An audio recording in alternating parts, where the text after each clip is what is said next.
Il y a 35 ans, presque jour pour jour, la conférence nationale adoptait le multipartisme, mettant ainsi fin au règne du parti unique qu'avait instauré le président Albert Bernard Bongo en mars 1968 avec la création du Parti démocratique gabonais PDG, et lequel lui-même abrogeait le multipartisme que le Gabon avait connu dans ses premières années d'indépendance.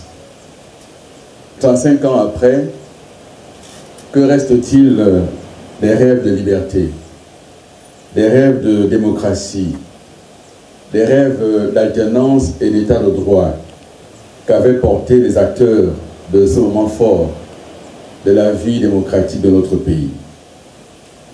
À chacun de répondre à ces interrogations, tant sont riches tous les aspects qui ont jonché notre marche commune depuis mars-avril 1990. Il reviendra de même aux historiens de procéder à une lecture scientifique des causes exactes ayant conduit au blocage de l'alternance et aux différentes crises post-électorales. Pour notre part, alors que la Cour constitutionnelle a proclamé de manière définitive les résultats de l'élection présidentielle du 12 avril 2025, il nous faut à présent tourner la page et ouvrir de nouvelles perspectives pour notre action politique commune.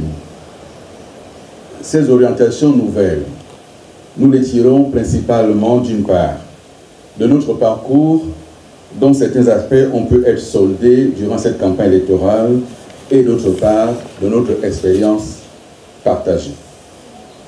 J'ai en effet définitivement tourné la page de mon appartenance au Parti démocratique gabonais, de même que celle de ma participation au régime qu'avait incarné Ali Bongo Ondimba et dont le président actuel assure la continuité jusque dans ses formes les plus déguisées. Ma rencontre avec les Gabonaises et les Gabonais au cours de mon chemin de Damas m'a conduit à porter un regard lucide sur ce qui s'est produit dans notre pays et sur les leçons à en tirer. De ces rencontres avec toutes les couches de notre société, dans les villes comme dans les villages, j'ai également tiré les principaux enseignements ayant présidé à l'élaboration de notre projet de société que nous avons présenté à nos compatriotes lors de cette élection. Ce projet a recueilli plus de 20 000 voix selon les suffrages que le ministère de l'Intérieur a bien voulu nous accorder. Et ces voix, il faut bien le reconnaître, étaient bien au-delà de ce chiffre. Ces voix méritent davantage. Et notre projet lui-même mériterait d'être vulgarisé auprès de nos compatriotes, car il répond à leurs préoccupations immédiates pour ce qui est de la solidarité nationale et de la redistribution des richesses. Les minima sociaux que nous avons préconisés représentent en effet une solution concrète aux attentes légitimes d'une part importante de la société gabonaise. Les politiques publiques engagées depuis de longues années ont en effet laissé sur le bord de la route de nombreux compatriotes. Il n'est pas possible d'envisager une paix sociale et civile durable si des solutions urgentes n'y sont apportées. Le minimum jeunesse, le minimum vieillesse et le revenu universel garanti de 150 000 francs CFA par mois ont été conçus pour garantir la justice sociale, l'équité, la solidarité et la paix. Mes chers compatriotes, notre combat politique commun, débuté dans le rejet du projet de constitution adopté par référendum en novembre 2020, ne saurait s'achever avec l'élection présidentielle d'avril 2025. Cette date du 12 avril 2025 doit au contraire marquer le début d'un nouvel engagement pour faire triompher nos idéaux partagés. Il nous faudra travailler à atteindre le plus grand nombre de personnes, travailler à partager l'idée d'un retour assumé à l'esprit et à la lettre de la Constitution de 1991. La Constitution actuelle, fruit du coup d'État du 30 août 2023 et de ses usurpations, est porteuse de danger pour notre vivre ensemble, pour nos libertés et pour l'équilibre de nos institutions. Sa mise en œuvre ne pourra conduire qu'à des dérives dont personne ne mesure à ce jour les véritables conséquences. Nous devrons de même innerver le corps social gabonais de l'idée d'une gouvernance nouvelle, fondée sur la transparence et la moralisation de la vie publique, toutes choses devant aboutir à la société de confiance que nous appelons de tous nos vœux. Mesdames et messieurs, tout au long de la campagne électorale, j'ai indiqué que sitôt mon élection acquise, je mettrai en place la commission Vérité, Justice et Réconciliation. J'avais également affirmé que même dans l'hypothèse d'une non-élection, j'allais continuer à me battre pour que la vérité de ces crises post-électorales 2009 et 2016 soit connue. Je tiendrai parole. Cette demande ne quittera pas notre engagement politique. Les autorités de la transition avaient indiqué qu'elles attendaient le nouveau gouvernement issu des élections. Le moment est donc venu pour que ce sujet soit à nouveau sur la table. Je m'y emploie. À tous ceux qui se sont engagés à nos côtés durant cette campagne électorale, à ceux qui nous ont accordé leur suffrage sans pression aucune, il me faut apporter un certain nombre d'éclairages avant de poursuivre mon propos. Ces derniers temps, j'entends de nombreux commentaires et analyses sur de supposées discussions qu'il y aurait entre le pouvoir et moi. Il n'en est rien. Il n'en est rien. Je ne suis en discussion avec personne. Aucun poste ne m'a été proposé et je n'ai rien demandé à personne. Je sais qu'il s'est instauré dans notre pays une pratique de marchandage politique. Outre que je n'en vois pas l'intérêt et l'objet, ni même la pertinence dans la situation actuelle de notre pays, il convient surtout de relever que cela est contraire à ma conception de la démocratie, de la gouvernance et de l'état de droit. En effet, de mon point de vue, le vainqueur de l'élection présidentielle doit gouverner et gérer le pays avec ceux qui l'ont aidé à gagner l'élection. Ceux qui ont perdu doivent pour leur part travailler à rendre leur projet majoritaire dans l'opinion et à le soumettre à nouveau le moment venu. C'est de cette façon, et de cette façon seulement, que la clarté reprendra ses droits dans la classe politique gabonaise. C'est de cette façon également que nous mettrons un terme aux confusions. Qui plus est, le résultat octroyé par les organisateurs du scrutin, ayant tout d'un plébiscite, sachons raison garder et laisser à César ce qu'il s'est attribué, y compris par la ruse. Je ne suis donc pas favorable à des discussions qui n'auraient pour seule finalité que de renforcer la défiance des populations à l'égard de la classe politique. En outre, j'entends des commentaires dans un autre sens et des débats autour du supposé statut de leader de l'opposition. Là également, et en toute cohérence, je ne me sens nullement concerné par une telle proposition. Le choix d'un régime présidentialiste ne peut qu'aboutir à l'absolutisme, c'est-à-dire à l'absence de tout contre-pouvoir institutionnel. C'est le pouvoir absolu d'un seul sur tous. Ce choix a été voulu par les dirigeants actuels. Or, toute notre démarche a consisté à nous opposer de manière ferme à cette constitution. Nous l'avons fait durant le débat référendaire. Nous l'avons fait après le débat référendaire. Il est donc évident à nos yeux que l'essence de notre combat, c'est de refuser cette constitution et ses conséquences.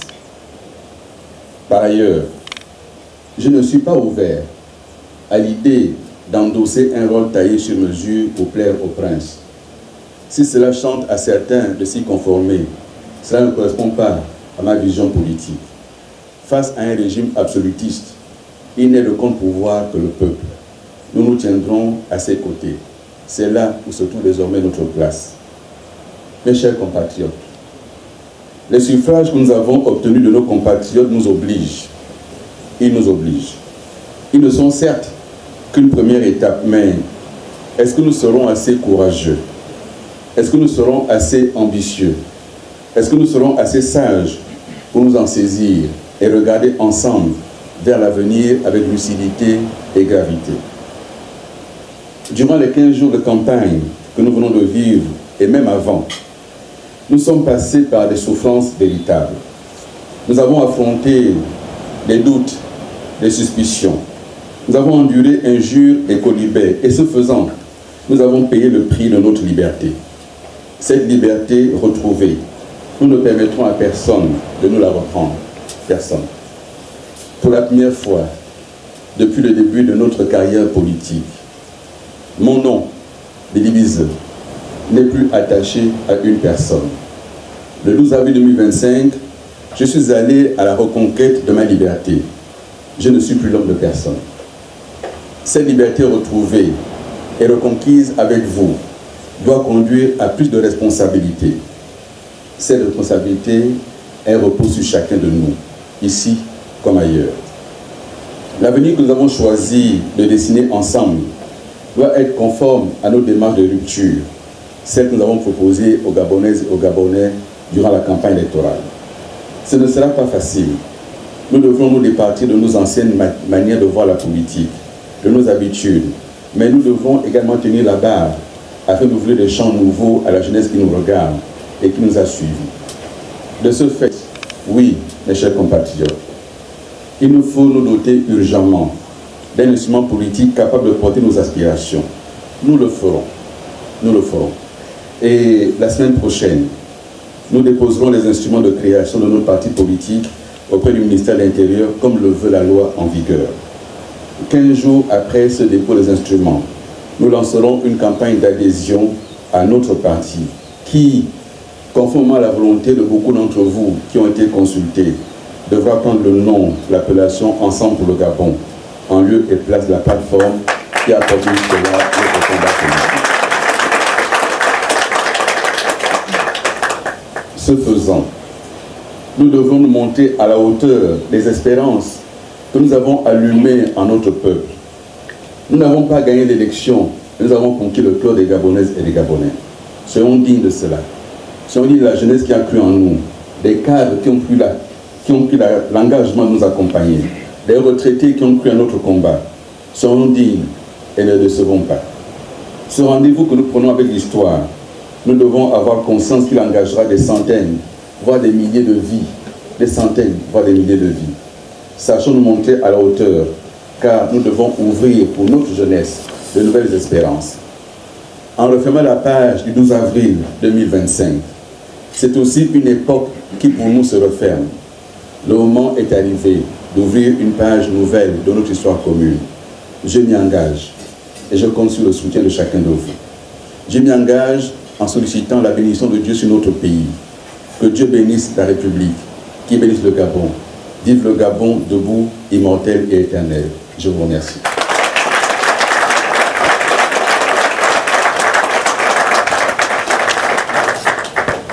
Merci. Je vois que nos amis journalistes sont là et ils sont pressés de prendre le micro pour les questions. On va en prendre quelques-unes.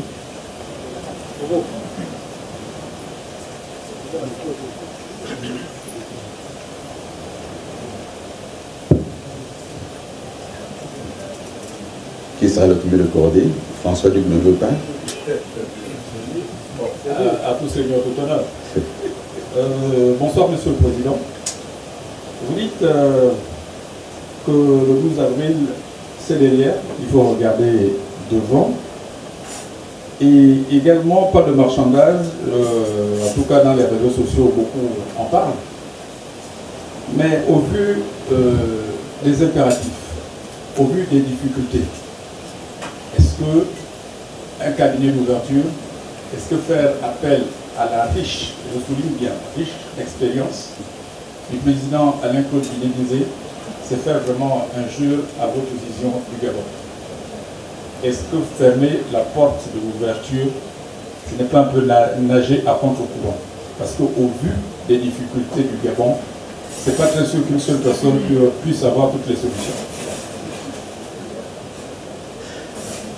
Mais vous connaissez le sens du plébiscite. Le plébiscite veut dire qu'on a besoin de personne. Non, je crois qu'un des éléments qui a contribué à la confusion générale dans le pays, ça a été cette pratique qui a voulu qu'au lendemain d'une échéance présidentielle, la classe politique se retrouve pour discuter et pour parler sommairement, se partager le gâteau pour reprendre l'expression des autres. Je ne suis pas dans cette vision. Cette vision a fait beaucoup de mal à notre pays, a causé beaucoup de tort à la compréhension que les Gabonais ont de la vie politique. Et j'ai indiqué que je sais d'où je viens. Je sais que pendant tout ce parcours, il y a eu des suspicions, il y a eu des soupçons. Est-ce que l'Indibize n'est pas dans un jeu? Est-ce que ma démarche elle est claire, elle est transparente? Et je pense que notre pays a beaucoup de cadres, beaucoup d'élites qui ont beaucoup d'expérience, et y compris aux côtés de ceux qui ont contribué à cette élection de l'autre. Et je crois qu'il faut laisser à César ce qui lui appartient, ce qu'il a voulu prendre. Permettez-moi d'insister. Vous êtes arrivé, selon les résultats du ministère de l'Intérieur, deuxième. Donc, de facto, vous êtes le porte-étendard de l'opposition. De facto. Là encore, ne pas vouloir endosser cette veste, est-ce que ce n'est pas quelque part se déminer de vos responsabilités devant vos compatriotes qui vous ont placé en seconde position? Je n'étais pas candidat pour le numéro 2. J'étais candidat pour être élu. Je ne l'ai pas été, ça veut dire que les compatriotes à qui j'ai soumis un projet n'ont peut-être pas été tous au courant de ce projet. Ils n'ont peut-être pas bien compris, mais je suis convaincu que c'est le meilleur projet pour le Gabon. Et la place qui va être la mienne dans les semaines, les mois, les années à venir, va être de travailler pour que ce projet soit connu des Gabonaises et des Gabonais, qu'il soit partagé par les Gabonais et qu'il devienne majoritaire dans le pays. Monsieur le Président, la toute dernière question. J'ai eu le bonheur d'ouvrir, je continue, tant que quelqu'un ne va pas lever la main. Je n'avais pas fini de répondre, mais bon, c'est pas grave. Je vous en prie. Donc, avec Ensemble pour le Gabon, ça va faire à peu près 110 partis, si mon décompte est bon. Or, selon la nouvelle constitution, il serait question de regroupement de partis. Vous souhaiterez maintenir Ensemble pour le Gabon ou vous fondre dans, on va dire quoi, dans un groupe se rapprochant de votre idéologie, de votre vision pour le Gabon. Cette constitution a été adoptée, je respecte cela, mais il ne vous a pas échappé que je l'ai combattue, y compris pour ces raisons-là. La liberté, c'est le principe. La camisole de force pour les partis politiques qui seraient obligés de se regrouper par je ne sais quelle idéologie, je ne sais pas ce que ça veut dire, et donc on va déposer nos demandes de statut au ministère de l'Intérieur, notre demande de reconnaissance du parti, on va déposer, et on verra. Mais dans tous les cas, nous mènerons ce combat. Personne ne mettra personne dans une camisole de force. Merci.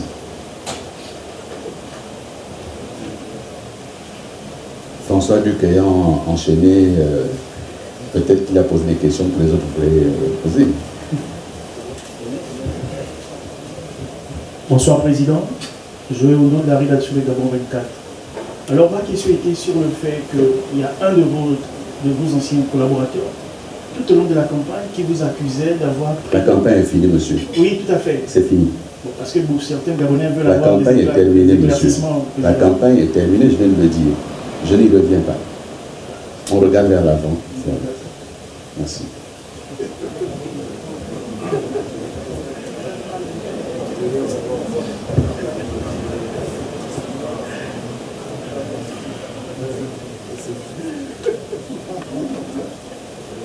Bien, s'il n'y a plus de questions, je vous remercie. Je vous invite à encore François Duc.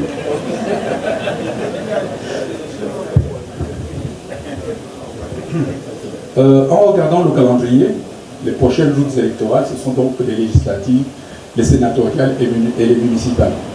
D'abord, avant de vous poser la question relative à ces questions, que pensez-vous du fait que, normalement, la transition s'achève avec l'élection présidentielle? Mais il s'avère que les mandats des parlementaires de la transition et des élus, et des responsables locaux, il y a eu prolongation. Que pensez-vous de cette prolongation? Et ensuite, pour Ensemble pour le Gabon, est-ce que les législatives qui se pointent à l'horizon, ça va être le second rendez-vous avec l'histoire? Là, vraiment, j'ai terminé. Bon, d'abord, ne parlons pas de mandat, déjà. Ensemble pour le Gabon, en décembre 2024, le 18 décembre 2024, a pris position sur la question du calendrier de fin de la transition. Et me semble-t-il, le 27 décembre 2024, nous avons proposé et déposé sur la table du plan de la transition notre projet de calendrier. Pour nous, Ensemble pour le Gabon, l'élection présidentielle aurait dû être le point final pour ce qui est de la transition et non pas le commencement. La conséquence d'avoir commencé par l'élection présidentielle, c'est que le serment sera prêté devant une cour constitutionnelle à caution. C'est que la gouvernance se fera là devant un parlement à caution. Et donc la transition se poursuit et n'est pas terminée. Elle sera terminée quand on aura renouvelé de manière démocratique les autres institutions. Et donc il y a ce qui est proclamé et il y a les faits. Ils ont proclamé la fin de la transition avec l'élection présidentielle, mais le fait est que les institutions de la transition se poursuivent. Le serment sera prêté devant les institutions de la transition. Le gouvernement qui sera mis en place lorsque celui qui fait office de vice-président du gouvernement se présentera, ce sera devant un parlement de la transition. Les premières lois qui seront présentées et votées seront devant un parlement de la transition. Et donc pour nous, ça pose 1000 problèmes. D'abord un problème juridique majeur et un problème politique. Mais il y a des choix qui ont été faits et chacun assume ses choix devant l'histoire. S'agissant du rendez-vous pour les élections législatives, Ensemble pour le Gabon et ses partenaires décideront pour ce qui est de ces élections-là. Pour nous, c'est une élection pour élire les députés, les maires, les sénateurs, mais comme je l'ai indiqué, la nouvelle constitution, elle est présidentialiste. Et donc, elle a supprimé, elle a enlevé toute substance au Parlement, notamment le pouvoir de contrôle d'action du gouvernement. Et donc, s'il y a des candidats, on verra comment investir des candidats, mais ce n'est pas pour nous un élément majeur. Vous voyez ce que je veux dire? L'élément majeur viendra après cette première élection pour deux raisons. Nous sommes une formation politique nouvelle, il nous faut nous implanter sur le terrain, et donc on ne va pas commencer à faire de cette première échéance une échéance majeure. Ça pourra être une échéance test pour voir comment nous sommes implantés, on ne va pas la bouder, on ne va pas la refuser. S'il y a des candidats qui sont bien implantés, on va les accompagner, on va les investir. Mais l'élection majeure pour nous viendra après ce renouvellement, pourvu que le calendrier soit tenu. Dernière chose sur ce sujet, à moins que les choses aient changé, mais est-ce que quelqu'un sait aujourd'hui quel est le découpage électoral pour lequel on va aux élections? On a ajouté les sièges de députés de l'étranger, ils vont d'où à où, ça concerne quelle circonscription exactement? On a ajouté les sénateurs, est-ce que ça a été déterminé? Donc il y a des préalables, il y a des éléments qu'il faut connaître d'abord avant de se déterminer. Merci François. Bien, on peut donc aller, je vous invite à un vin d'honneur à côté, on pourra continuer les échanges sur place. Merci d'être venu et ce qui est important à retenir dans ce que nous venons de dire, c'est trois choses. Première chose, l'élection présidentielle est derrière nous. C'est fini, c'est pour ça d'ailleurs qu'on n'a pas porté le recours. Donc, les suffrages qu'on nous a attribués, on les prend. La deuxième chose, c'est qu'en respect de ces suffrages attribués, et après avoir écouté les compatriotes, nous devrons porter notre projet politique à travers un instrument dédié, donc un parti politique. Et je ne souhaite pas qu'on aille mal interpréter, parce que tous les leaders qui ont accompagné Ensemble pour le Gabon sont là, et ils sont partie prenante de cela.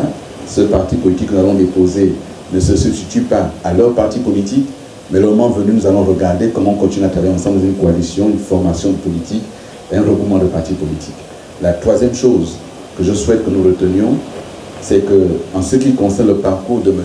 Alain Claude Guidi-Bézeu, le 12 avril a été la fin d'une époque. Et le 12 avril a ouvert la porte pour une nouvelle époque. Et donc je suis désolé pour notre jeune compatriote de Gabon 24. C'est pas tant que je n'ai pas voulu répondre à votre question, c'est seulement qu'en toute logique, c'est terminé la campagne présidentielle et je ne souhaite pas continuer à m'étendre sur ce sujet. Merci beaucoup et que Dieu vous garde.